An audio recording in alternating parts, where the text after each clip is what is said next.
যে what ever আমি জানি না, ভক্তপুরে আসছি দ্বিতীয় দিন, ঝড় বৃষ্টি হবে হয়তো, কিন্তু তার আগে আমি একটু হোটেলের, কালকে তো গতকাল উপর থেকেই কাহিনী চলতেছে, মানে উপর থেকে মানে আমি এখানে উপরে আসছি, এখানে তিনতলায় আছি। তো কালকে সারা রাত হারমোনিয়াম বাজাইছে, ঢোল পিটাইছে, সারা রাত না, যাই হোক আমার মনে হয় 10টা 10:30 পর্যন্ত। তো আমি ঘুমাই গেছি, তারপর দেখি সকাল থেকেই শুরু হয়েছে।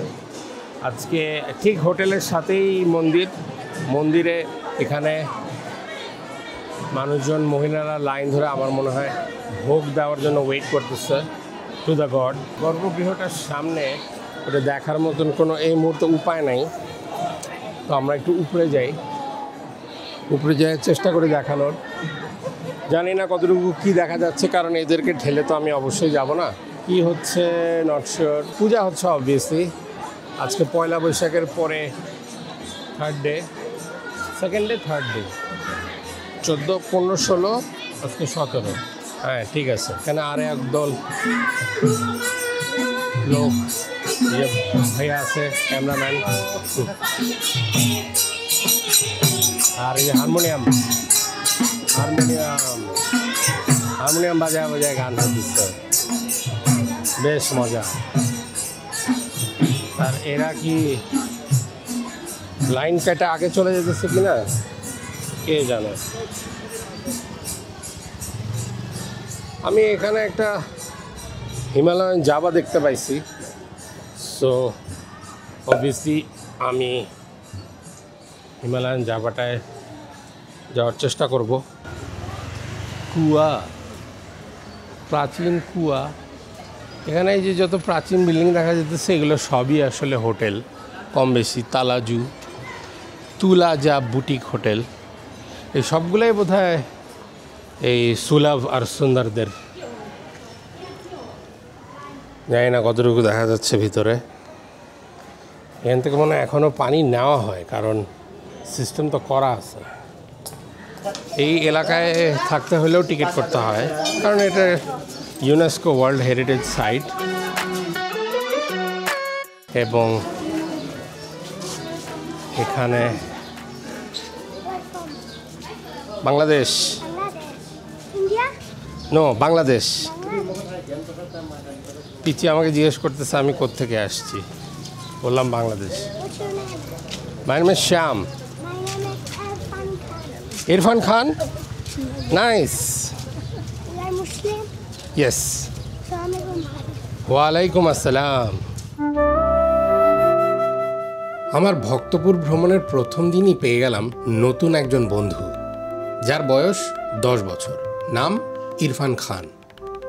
সে ভারতের বিহার অঞ্চল থেকে নেপালে এসেছে তার পরিবারের সাথে, সম্ভবত জীবিকার তাড়নায়। ইরফানের ব্যাপারে আপনাদের পরে বিস্তারিত জানাবো। I am so honoured that you are welcoming me. পানি সেল হচ্ছে। নো না, আই ডোন্ট ওয়ান্ট। কি সুন্দর ইংলিশ বলে এই ছোট্ট বাবুটা। তো আমি এখন ভক্তপুর দরবার স্কোয়ারের মেইন এলাকা দিয়ে ঘুরতেছি। টেম্পলগুলোয় যাব আস্তে ধীরে। এই ভক্তপুরে মানে আমি একটু কনফিউজড, ভালোও লাগতেছে, আবার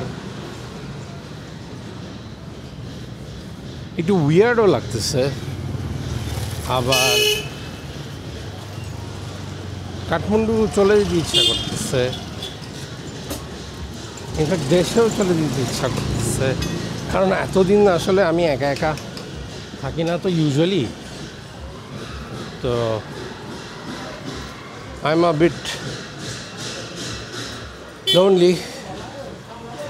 আমার সাথে কয়েকদিন বিভিন্ন মানুষ ছিল, ইনফ্যাক্ট রাজভাই তো ছিল 3 দিন, তারপরে পরের দিন বোধ হয় ইয়ের সাথে দেখা হলো, কি নাম ওর, ওই যে সাব্বির আর কাউসারের সাথে। আজকে তো 17 থেকে কাজ করে চলে যাচ্ছে। আর এই যে 5 তলা মন্দির, এটা একটা কি ওয়াও জোশ, নাইস।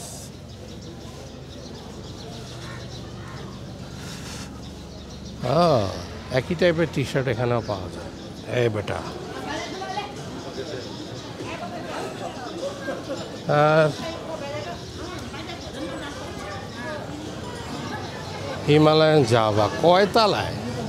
3 তালায়, মানে আবারও 3 তালা, কি ফাইজলামি নাকি? কালকে রাত্রে অবশ্য একবার এখানে আসছিলাম, আইসা এগুলো সব দেখে গেছি মোরলেস। কিছু খেতে বের হয়েছিলাম, তো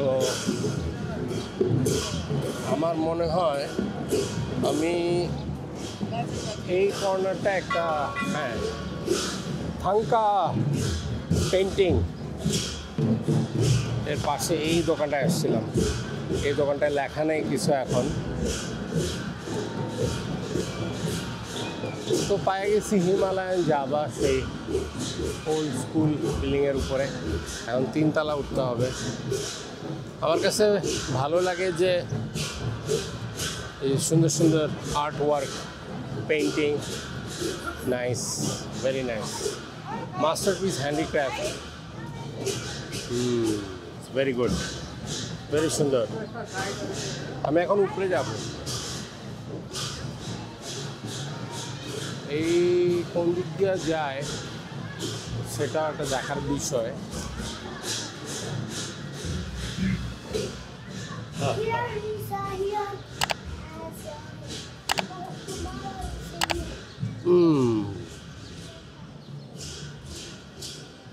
এই জায়গাটাও খারাপ না। আজ আমি হোটেল থেকে বের হয়ে হাঁটতে হাঁটতে চলে এলাম ভক্তপুর দরবার স্কোয়ার।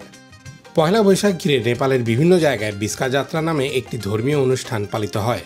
ভক্তপুরে দেখা যায় সেই অনুষ্ঠানের আসল রূপ, যা এক বিরাট আয়োজন, যেখানে পুজো থেকে শুরু করে রথযাত্রার মতন অনেক ইন্টারেস্টিং জিনিস দেখতে পাওয়া যায়। বহু মানুষের অংশগ্রহণে চারিদিক গরম হয়ে ওঠে, বিশেষ করে যখন জোয়ান ছেলেমেয়েরা ঢোলের বাড়িতে চারিদিক মুখরিত করে তোলে। নেপালি সাল 2082 আর বাংলা সাল 1471। সাল দুটোর পার্থক্য বাদ দিলে নেপালি এবং বাংলা মাসের প্রতিটি মাসের নাম হুবহু একই, শুধু উচ্চারণে আসে ভিন্নতা। তো আজকের মতো এখানেই। আগামী এপিসোড দেখার জন্য সবাইকে আমন্ত্রণ রইল। আগামী এপিসোডে আমরা ইরফান খানের সাথে ঘুরে বেড়াবো ভক্তপুর।